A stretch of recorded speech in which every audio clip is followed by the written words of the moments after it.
musically witnessing God. And you were trying to sort of hold hands with what's happening at the altar. You're not trying to overtake it or to dominate it. You're just trying Holding hands, yeah. Try to hold hands with it as you go up to see, the Lord is right there, and it's just it is amazing.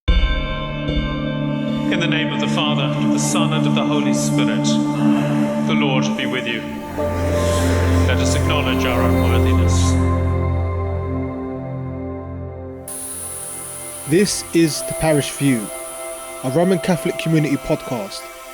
My name is Jamie Fury, and this episode is with Ben Scott, the music director and organist of the Sacred Heart Church in Caterham. Let's get into it. So how long have you been in the parish for, Ben? I think it's just over a year when I first came to visit, and then very very kindly Father Sean and the parish council appointed me in September. So it was coming up soon. September the 15th was my first Sunday, I think, after dear Max, who's probably sitting in his kitchen right behind me, left to join the Navy. And so it's been about a year or so. Right. Very intense year, but it's been great fun. So have you in terms of the faith, have you always believed? Have you always been Catholic? Or okay. No, I spent 27 years as an atheist, believing in absolutely nothing, listening to Ricky Gervais and all that kind of usual cool stuff that people my age liked to do. And then I was director of music in a church in Ramsgate, in Kent, and I remember the moment. It was at the Easter Vigil, 2019 Easter Vigil. So it's approaching midnight, and the church is in darkness, and there's some candlelight, and then suddenly you hear this booming Gloria comes out of nowhere, and all the lights came on, and something happened. I don't know what it was. I have absolutely no way of explaining it, but every single bit of me just couldn't escape the fact of. I think the words going through my head were, "This can't be false." Right. And it was just that everything was answered in that split second. I don't know how or why, but it was that particular moment just brought me fully into the belief from nothing. That's amazing. My family don't believe. They're very gracious, and they sort of respect, if me or my brother wanted to go a religious path, but they don't believe themselves. And so but they never pushed it away from us either. They could see I had an affinity for church music, and it started with bells at a very young age. Church bells was the first thing, and then they just sort of went, okay, how do we nurture this? And I then started to have music lessons and everything else, and then I eventually became a bell ringer. And then I heard an organ properly for the first time. Then my father responded with, "Oh, your grandfather was an organist." Okay. But he was a theatre organist in Slough, Bill Scott. He was known as Billy Scott on the radio. And he played the piano and the theatre organ for the silent movies. Oh, right. And he played for dance troupes all over the world, like the Carpathia that came to the Titanic's rescue. He was too young for that, but later on in its life, he was on that ship playing for the dancers, and amazing. So then that happened, and somebody heard me playing the piano in the church and asked if I wanted lessons on the organ. And then the choir happened.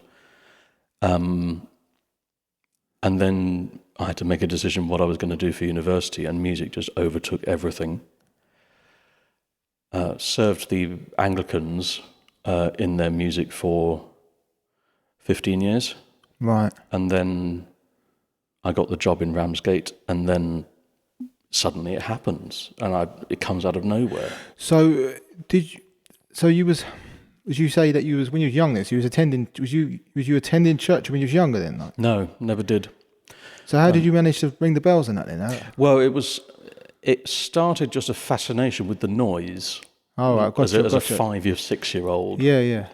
And my parents managed to get in touch with what they call the tower captain, the guy in charge of the tower bells of that church. So I had one little lesson, but I was not tall enough.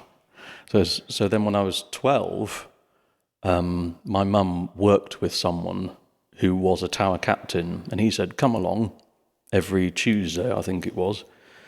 And that was practice night. So you had an hour and a half. That's pretty cool, just like a free-for-all. That's cool for a kid to do that. It's amazing. And then I never attended church until about 2 years later. So I was about 14 when I went to my first carol service after ringing the bells before it. There was a tradition of ringing the bells before each Sunday service and carol services and Easter and weddings and things like that. But my first real church service was probably when I was 14, 15. And then somebody found out I could sing and said, "You've got to sing in the choir." Sorry. So I was going from the bells to the choir. And all the time all the time you was in the choir, there was no like sort of deep faith. There was more like obviously just being there was great, and obviously performing. Yeah, exactly. Yeah. I knew that it was not about the performance. I knew that I had to be good enough so that people didn't know it was, oh, it's Ben over there, that kind of thing. It was about something else for people. And that kind of drew me in quite a lot. And you're sort of thinking as you go through that sort of path. You start off probably in the way you're describing, like thinking, oh, this sounds great and feels amazing, and you get the tingles up your spine and all the rest of it. But then eventually you sort of think, oh, there must be something in this. But I had no idea what it was. And no one really guided me through that.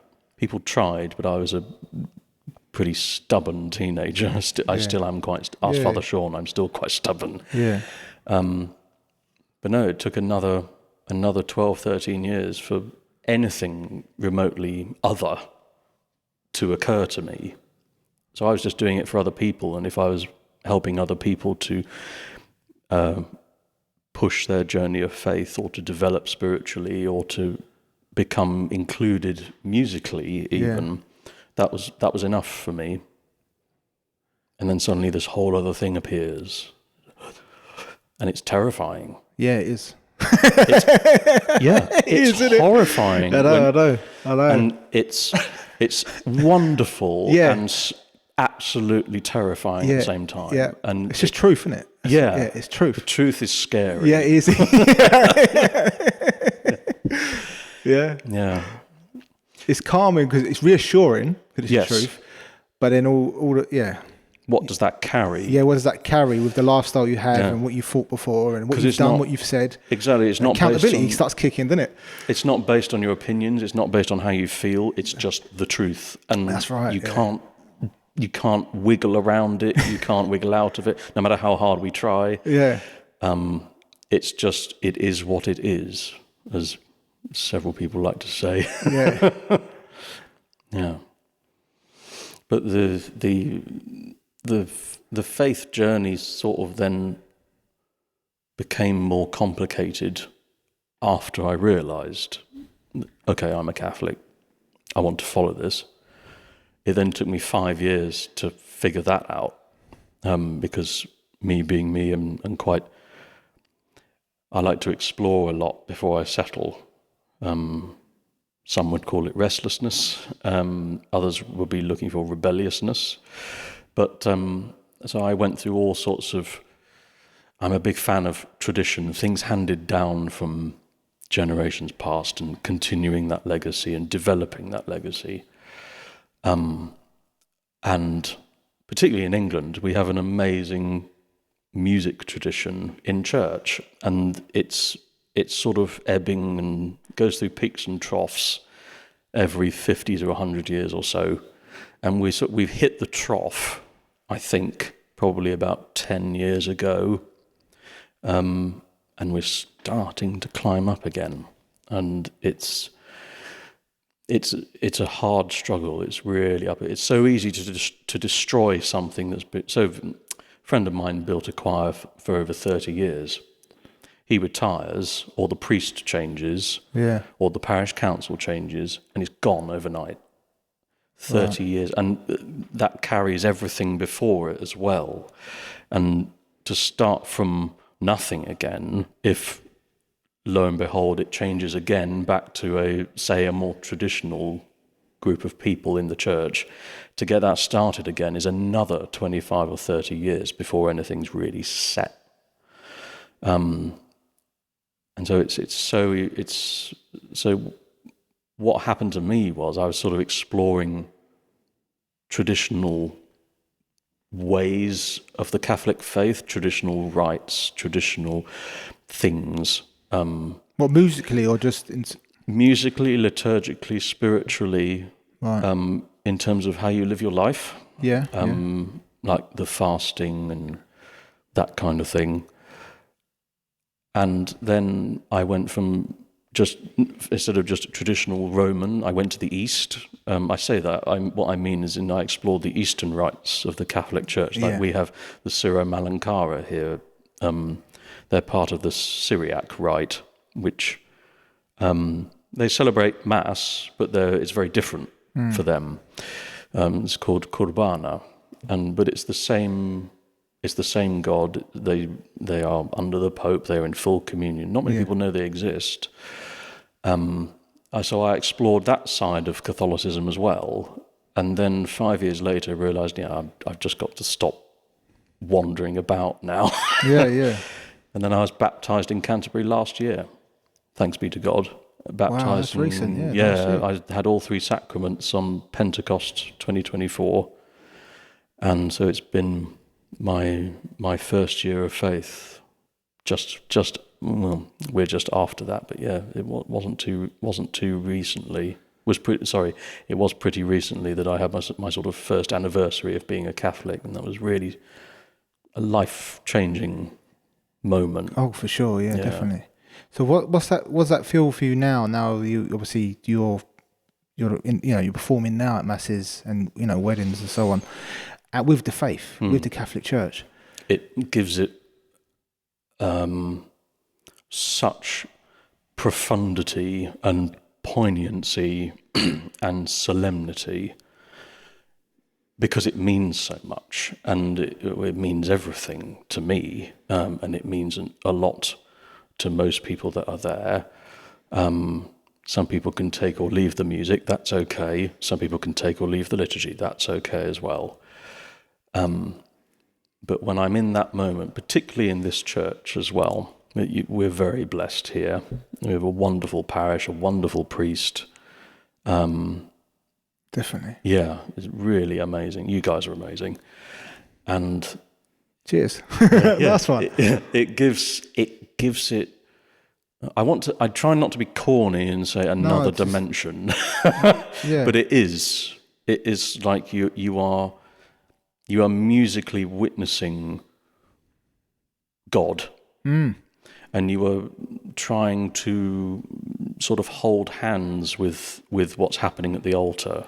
You're not trying to overtake it or to dominate it. You're just trying try to hold hands with it as you go up to see, the Lord is right there, and it is amazing. It overwhelms me very, very often, even whilst playing. That's good though, isn't it? Yeah, that's it's amazing. Good. Yeah. The one thing it has done is I like to improvise a lot, particularly during Mass. And since I became a Catholic, my way of improvising has become so much deeper, because I feel like I've got such a greater connection with what's going on at the altar. I know what everybody should be doing at any one stage, but that's just the action. What's happening behind that is what I'm trying to think about, and I'm normally reading a piece of chant to sort of base the improvisation on. And through some means, I'm able to create music that is just for that moment, just for that Sunday. You'll never hear it again, and you'll never hear it in the same way. And very often I can't remember it afterwards. So I listen to the live stream and I don't know where that came from. Well, it was brilliant. Yeah. Well, I think you need to start recording, to be honest. I should do, really. Have you ever recorded any? Not my improvisations, but I've done some concerts where they've live streamed them. But I've never done any discs or any professional recording or anything like that. Because of my day job, I very often have to sit around during recordings, but I've never actually been in it. Right, okay. Or done it myself. Normally I'm just sitting in a corner somewhere. But the thing is, what you said there about holding the hand and that, and while you're performing, I just think that obviously we as hand mass, we all attend together, and obviously we can hear that, as well. We're in there with you. But I think if you recorded that for people from that, just have a little look, and that can give them a little. It's not a bad idea. So it's almost like it's an invitation in its own way, It sounds like a Parish CD might be on the way. Yeah, it's not a bad idea. I think you should do something like that. Thanks, man. Because That's very kind. we do, don't we? You sit there and we're like, sometimes we're sitting there, we're praying away, and like, all right, we just cross the reds over.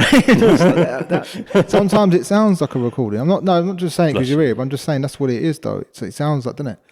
I don't know the female singer. I don't know her name. Hannah is my other half. Oh, she's your other half, right? Yeah, okay, your other half, Hannah. Her voice is amazing as well. She has an amazing voice. Yeah. I'm very lucky that she comes here with me to sing. Yeah. Yeah, she's wonderful. She sings in the Royal Philharmonic Choir. I will get this wrong. It's either the Royal Philharmonic Chorus or the London Philharmonic Chorus. I can never remember which. And the City of London Chamber Choir as well. But she trained as an opera singer. So she has a mastery of how the body works to create a voice and to be able to carry, what she's trying to do with the voice is to carry the people's prayers up. A bit like the incense rising, but it's her voice. She's taking what we try to do with our voices. She just does it so much better than I can. To take everyone, even the person at the back of the church that can barely hear, but she's able to carry their prayers. Yeah, and that's where I want to get to with my singing, and to almost like an equalizer with a frequency going. Exactly, yeah. Frequency going across, right? Yeah. Yeah. But that's the aim, and she's got that mastery of technique and a musicianship that she just gets it and knows exactly what to do at any given time to give every note of what she's singing that special meaning for everyone in the church, not just because it's her or not just because of it's in the choir. It's for everybody there to be carried upon. We can hear it. Yeah, no, seriously, we can. Yeah. Does she record? Is she working on something at the moment? No, she doesn't record anything. She was on Radio 3 recently from Cambridge with the Brahms German Requiem, as it's called, the Mass for the Dead, written in the 19th century. But at the moment, she's preparing with the Philharmonic Chorus for, on August 14th, she's in the Proms, performing a piece that's incredibly rhythmically difficult. The choir is only in it for 10 minutes. Right. But me and her mum are going, and we can't wait because it's actually it's the BBC Proms, and it's just incredible. Wow. Do you know what I should? Your thing is you're here now, and you are the main choir man. So I'm going to ask you now. I've met him. I shook his hand. I spoke to him, but I don't know his name, and he's the one that does the singing as well. Oh, Edmund. Yeah. Nice guy. Yeah, he's really good as well. We love Ed. He comes. So we come all the way from Canterbury every week, twice a week, at least. Canterbury, yeah. Yeah. Because we when I was in Ramsgate, me and Ed met there and became Right. good friends. And then I moved to Canterbury Parish. I'd done 5 years in Ramsgate, and it was the very start of the music there, really. So I handed it over to someone else very, very capable. And in Canterbury, they weren't quite sure what they wanted. So we did the same thing. We started it up, gave it a good running start, and laid the foundation and the infrastructure of what you need for a good parish music scene. And Hannah came along, which was a huge help. And then Father Sean sent me a text saying, our director of music's leaving, and he's been wonderful for the last 5 years. He has been wonderful, by the way. He's Yeah, no, brilliant. yes. Max yes, is wonderful. Great. We love Max. Honestly, yeah. And Susan, his wife, very kindly still makes us cakes every week for choir practice. So we have a little break in the middle and enjoy some of Susan's cake. It's lovely. Most of the choir turn up just for the cake. And I forgot where I was going. Sorry. You might have to edit this bit out. No, it's fine. It's fine. Where was I going with? Oh, yes. So Father Sean sent me this text saying that Max was leaving. And would I know anybody that was interested? And I had met Father Sean very, very briefly in Rome just before the first lockdown began. It's the only time he went to Rome in about 10, 12 years. So Father Sean met you in Rome. Yes. Right. So I was spiritual stuff. Yeah. So in 2020, I met my mentor, Marcel Perez. He did a workshop here recently. He leads a group called Ensemble Organum. And if you listen to the way they sing church music, they only do chant, so Gregorian chant and what we call pre-Gregorian chant. And from the ancient manuscripts, it's written on sheepskin and with very, very amazing ink that's, it's weathered, and you have to figure out what it was. And he's just a phenomenal human being. My priest friend, Father Gabriel Diaz, who's a wonderful man, looks like Gandalf, and he took me to Rome to meet Marcel and to have a workshop with him, which involved singing 12 hours a day just to learn how to read this stuff. It's amazingly difficult. And not just how to read it, but the way of singing it is not on the page. You have to know so much other stuff. And I think it was the third or fourth day, we had a conference. So there was loads of people talking about various things to do with the church. And there was a cardinal there. It was the first time I'd ever met a cardinal. And Father Sean appeared and gave this wonderful lecture. And he was the only one that used, we would call it keynote. I see you've got a Mac there. But he did a proper presentation with audio examples and everything. But he was the only one that did that. And I was just, I have to know this man. And I met him afterwards, and he showed me some books he's been reading about the music of the church and the liturgy of the church, and I was very, very impressed. Turned out he was an organist before he was a priest. Yeah. So we had that connection. And then thought nothing of it. And we said we'd meet when we got back to England. I came here once, and we had dinner, and I spoke to him about various things about the faith, because I was still exploring then. And I tried the organ and looked around the church, and it was a lovely afternoon and evening. It was just lovely. And then COVID sort of took hold, and life got in the way, and work got more busy, and everything else in life happens until that text. And then, lo and behold, I'm here. Yeah, I hope that answers the question. I can't remember what the question was now. No, don't worry about it. Father Sean was very good. He's an amazing man. Yeah. Amazing man. Definitely. And And yeah, being here is certainly the most happy I've ever been in a parish. It's just, everyone is so nice, generous, patient, and there's a very clear want from not just the choir, but from Father Sean and the servers and the people. They want the music to develop. Max did a wonderful job. Yeah, and he did. He handed me a wonderful choir. And now we're starting to push things a little bit further down the road. We're finishing this term. We've got a couple of weeks off coming up. So we're going to Arundel Cathedral to sing Mass on the 17th of August. And that will be our final little... We got through the first year of me. They've taken on the challenge and they've run with it, and they are working so hard and doing such an amazing job. No, I'm really proud of them.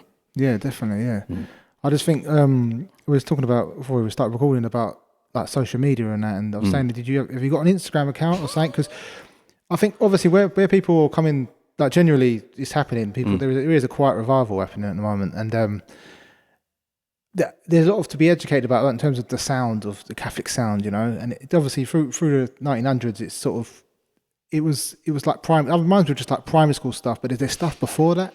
Yeah, and you're bringing that to light. I can hear that. We've got 1,000. And I've got access to the internet, you see, so I'm banging these tunes out. Not even tunes, you know. Yeah, and I'm listening to them, you know. I mean, we've got 2,000 years of music to choose from, and it's exactly, just. But you only hear the last 50 years normally. Yeah.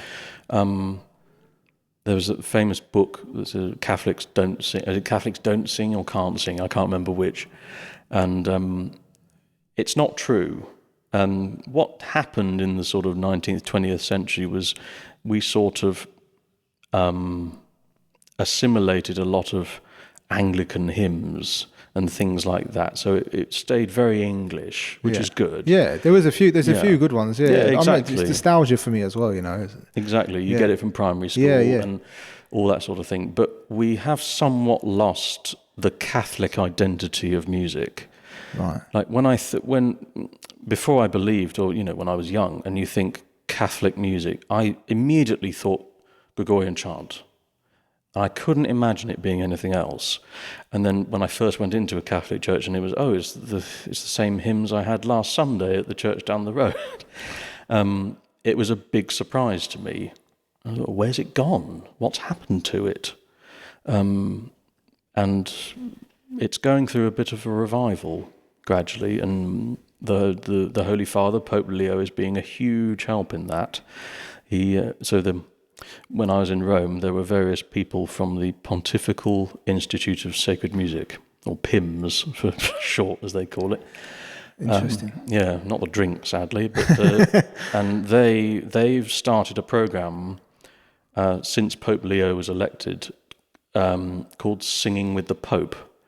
And it's basically anything he sings at Mass. So he sang the Salve Regina from the balcony at one of his audiences, and he sings the Lord's Prayer and various things in Latin, but he sings it really well.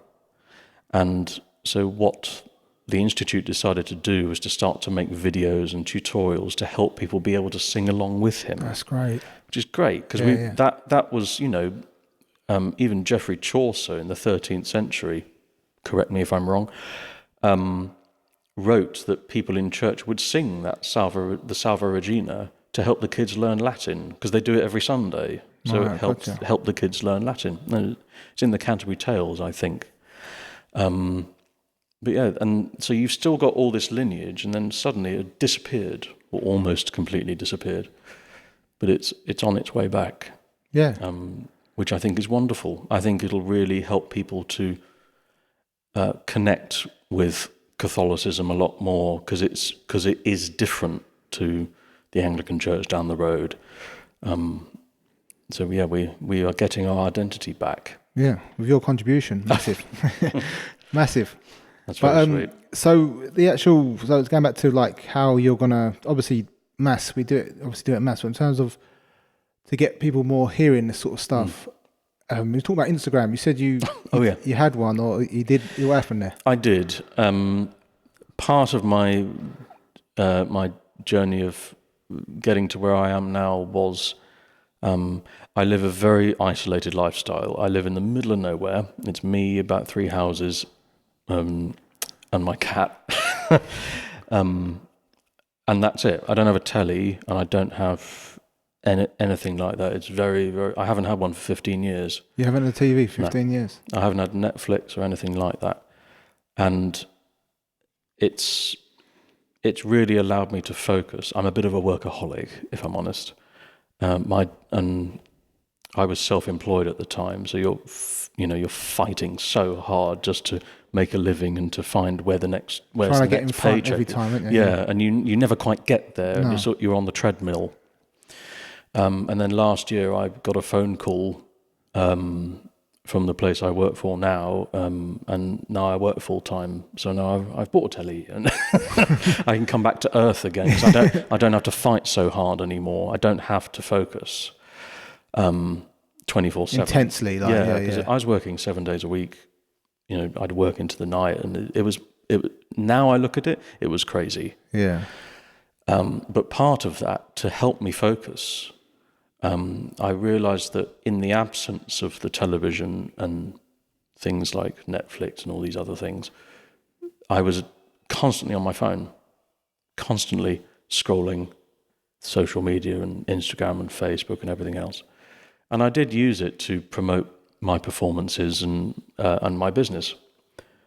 And there came a time where I felt I have to get rid of this. It's taking control, and it's not important, particularly for the faith.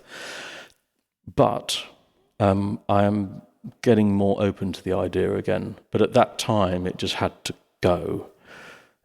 But there's no reason why something couldn't start up in the near future or so. Do you know what it is? I can relate to it because I've just started the actual page, our parish page, the official page, and like you do the notifications, man. I keep trying to turn them off, and like you put them in snooze, but then they come back. But then sometimes I find myself checking and things like that, and you got to find that balance, ain't you? You can't if you got to respect. I guess you got to respect it. You actually like.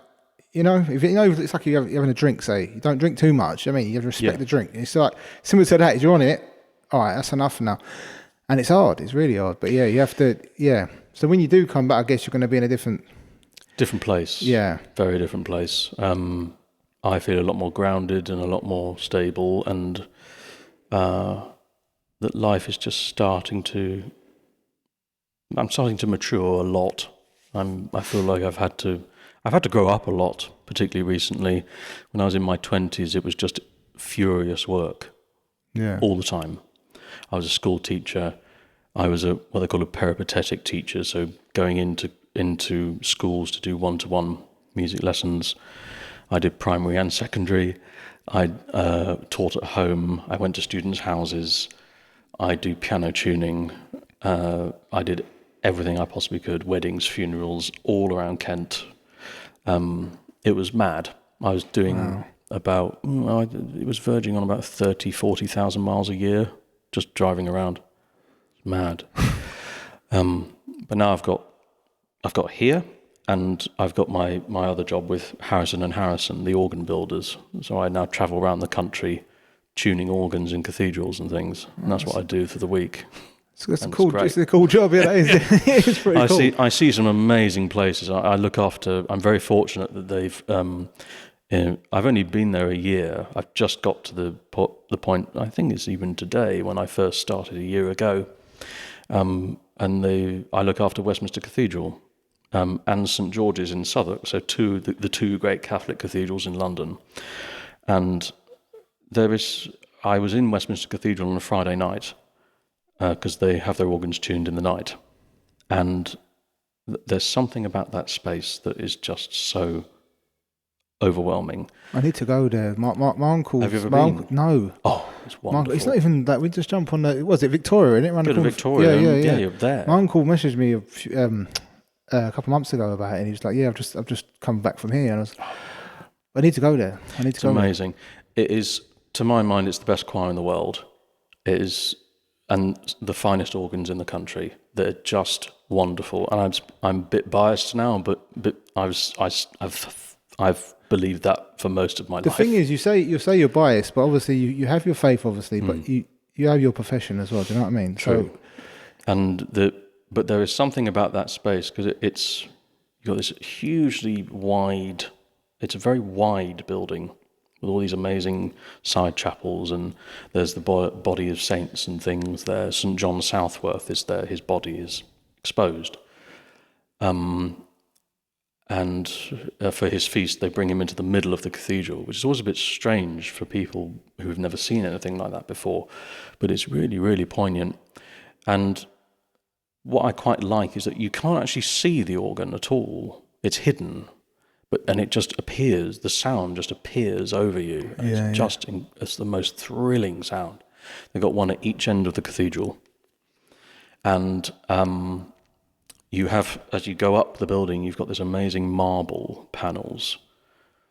And then it turns into, I presume that the colour of the brick has changed, but the brick is now black with pollution, and because it's 120 years old, I think. And when you're there in the night, and there's lights like these pendants here just hanging down, but you look up past them, and it's like the night sky is above you. Right. And it's like you're looking up into the ether. You're not looking at brick. Yeah. And these domes, they look like the night sky. It's a really special place. I'd say and go there. you tune the organ there. So I was there from I think 2 p.m. on Friday through to midnight. Wow. There's a break for the evening mass, which I always try and go to because I can listen to the choir. Does it ever, because where I'm like mixing audio and stuff, and I'll produce my own music and I'm mixing the sound, sometimes I need to have a break. Like my ears go fatigue. I don't hear the dynamics anymore. It's all just flat. Yeah. I've got earplugs in. How does that work with you? Like when they're playing, because so obviously there's so much acoustic there, you know? Yeah, with that organ, that's a lot of hours. You know what I mean? How do you actually? Yeah, it's a lot. I have earplugs in because you have to, because it's very, very loud, and it's a long time. And very often you're tuning multiple notes at once, and you're having to very hear complicated. Very, very high up, and you can't do it if you're hearing everything. No. You have to sort of block out the sort of the base of the harmonics so you can hear the higher stuff. But it's you get used to it after a while. But very often my job's not like that. Very often it's taking bits apart and re-gluing things and fixing bits of wood, metal. Yeah, exactly. It's make, do, and mend. Yeah. Because it's only been my first year, it's still an amazing job to have, and I'm still going to new places I haven't been to before, and it sort of ties into what I do here quite nicely, which is great. So I go to confession at Westminster Cathedral when I can, because confessions happen to be happening there. Yeah, well, it works. And it works for you. Yeah. It just ties in so beautifully. Yeah. And I go to the mass during the break. What a job! Oh, it's just amazing. That's good though. You've earned it though. You didn't have a TV. Don't need it now. You put in a lot of work and stuff. That's so sweet, man. Congratulations, man. Thanks. This is good. So, yeah, but it's given me a sort of a new grounding to really focus properly on what I want to do, particularly here. I now have the space in my mind to be able to think where is Caterham going, and listening to how people react to what I do, and what the choir does, and what Father Sean wants, and what the parish council want, and all these different voices that are going on, and then trying to find that balance. It's walking a tightrope. Being a director of music is tough. You never hear anything unless it's bad news. Yeah. Like you get the amount of times people come past me after mass and go, "Oh, it was really loud," or something like that, and it's very often not meant to be nasty. I get it. They're just expressing how they felt about it, and that's okay. But it does eat at you if you're not ready for it. You're putting a lot of effort in, aren't you? Yeah. The preparation is extensive. It's not. It doesn't just appear out of nowhere. No. Even though that's the illusion you try to create. So, choir practice is on a Thursday for 2.5 hours. Nobody knows that. And when we get to Sunday, they've not seen us prepare anything. It's just there. But the amount of work that the choir do to get every Sunday, because it's a lot of music, every Sunday it changes. Every single Sunday. There are some things that stay the same, but not many. And they're learning so fast. Right, so you're right what you're saying. You're putting all your work in. Well, how does it work around the other way? That if everyone ever attended to come to you and started singing, and you're like, no, they got their hearts in it. Yeah. Their heart's always there. Yeah. But it's like, how do you work with that? How do you work with that? The enthusiasm is 90% of the battle. If you've got somebody that just comes and starts singing at you, and saying, "I want to be in the choir," and it might be a bit Simon Cowell-like. Yeah, exactly. You can't be like him, but no matter, there have been occasions where I've wanted to be. No, of course, but you can't. And no, of course not. No, but it's also when you're dealing with particularly people of faith. It's all heart, isn't it? It's all heart, and you good. can if you're patient enough, and you are careful with your communication,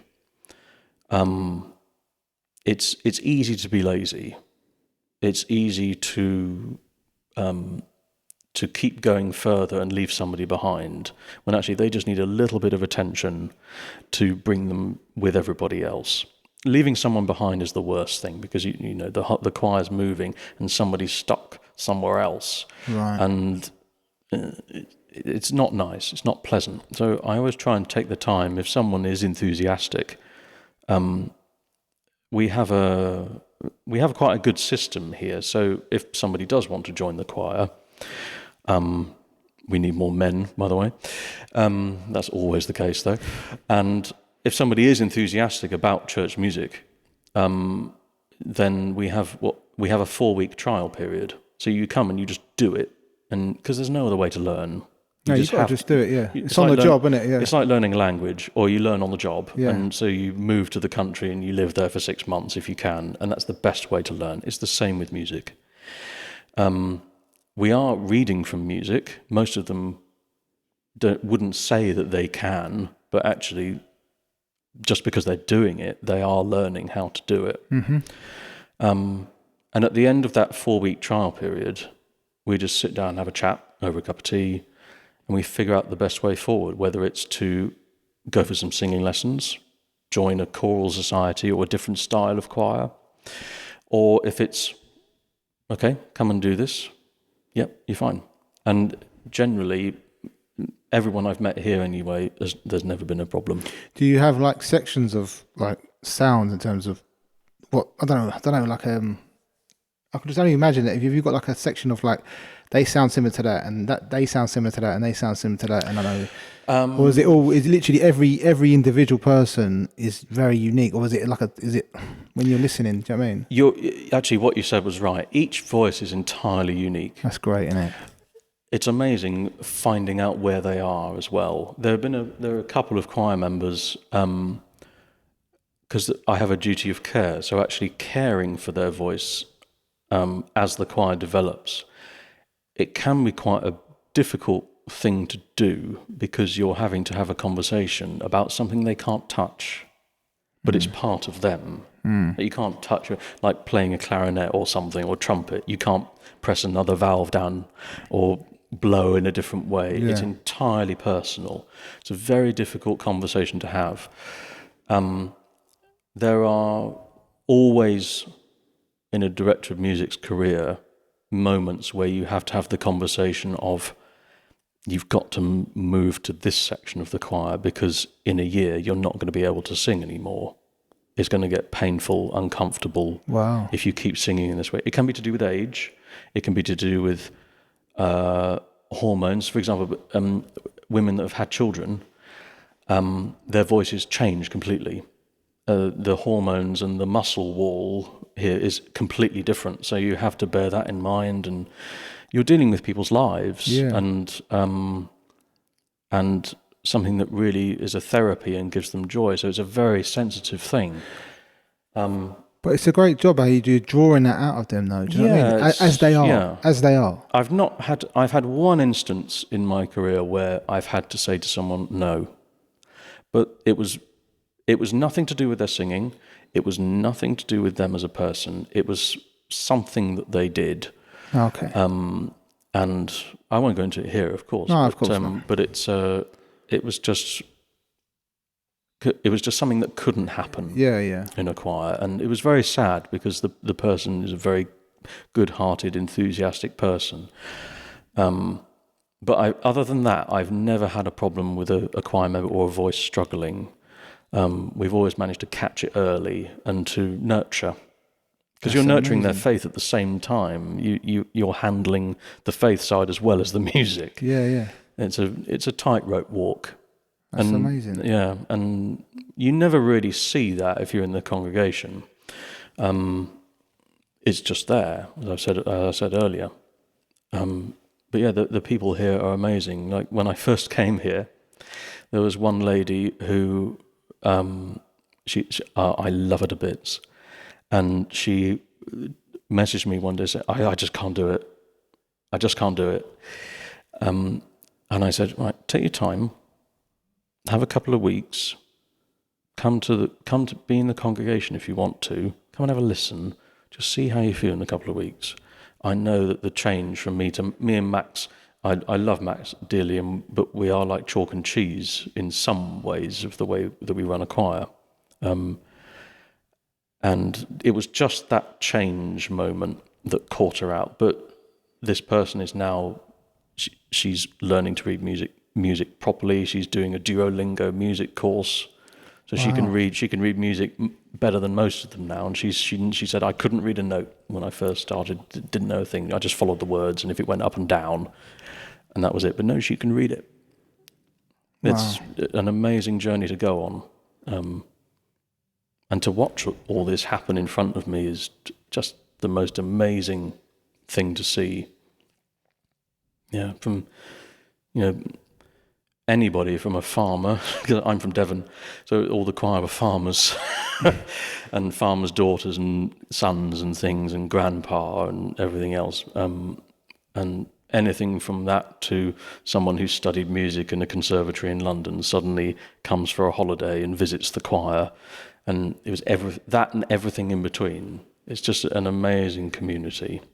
Yeah, we're very lucky here. Having talked to you about all this, and it made me think about what the choir is in the mass and stuff. And it's a different, it's got me thinking. Yeah, I don't know what the word is, but say the way you're describing it, you're holding the hand. But yeah, it's a massive contribution. It is. The music is so, I find, so fundamental to the liturgy, to the Mass, to worship. St. Augustine of Hippo said, those who sing pray twice. And I think that's so true. It's so true. But what he missed out was that the people that are listening to the singing are also praying twice. It's a communication, isn't it? Yeah, exactly. Yeah. It's not just the person that's singing is getting more prayer than somebody else. No. Anyone who hears it is also carried with that person. It's amazing. It is amazing. And I just sit at the organ just doing my thing. Right, how long are we going? That is it? 48. God, I've waffled. I'm sorry. No, it's fine. It's good. We're gonna close it in now. And Ben, it's been good. It's been a pleasure. You come back on, yeah? Yeah, I'd love to. I'd love to. Yeah. Good. And I hear you got Ryan joining you soon. Yeah, that's the next one. So I'm hoping. Yeah. He's a great man. Yeah, you like him. Yeah, he's cool. He's really cool. All right then. Nice. Thanks for having me, Jamie. Cheers. Right. In the name of the Father, and of the Son, and of the Holy Spirit, the Lord be with you. Let us acknowledge our unworthiness.